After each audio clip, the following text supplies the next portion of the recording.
name's John Williams. I'm a charge nurse in the Emergency Department of Leeds Teaching Hospitals Trust. Each and every day is varied. My role involves assessing patients who come in either by walking, by ambulance or by helicopter. I assess patients and then we plan treatment for those patients once they've been seen by a doctor.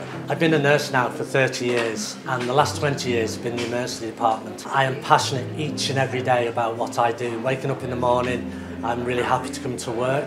I know it's going to be a challenging day, but I know at the end of that day that I've gone towards helping people feel better about themselves when they've hurt themselves and to alleviate pain and suffering.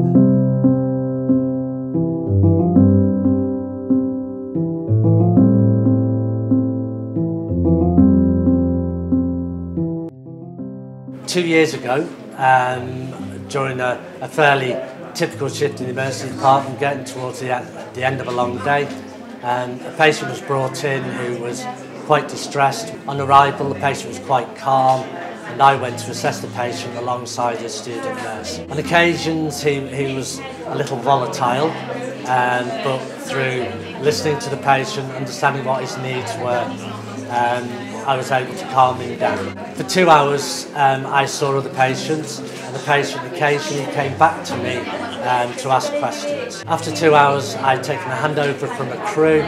I turned away, the patient asked me some questions. As I walked away, the patient struck me from behind, knocking me to the floor and knocking me unconscious. I had a very painful jaw. I've suffered tinnitus since then, and my back was sore for several weeks afterwards. It disrupted the department for quite a while. There were many patients who saw this, who were affected and were worried by this, and colleagues themselves were concerned with what had happened. Since then, I'm very wary. Anybody stood behind me, I'm concerned, but I still won't let that get to me.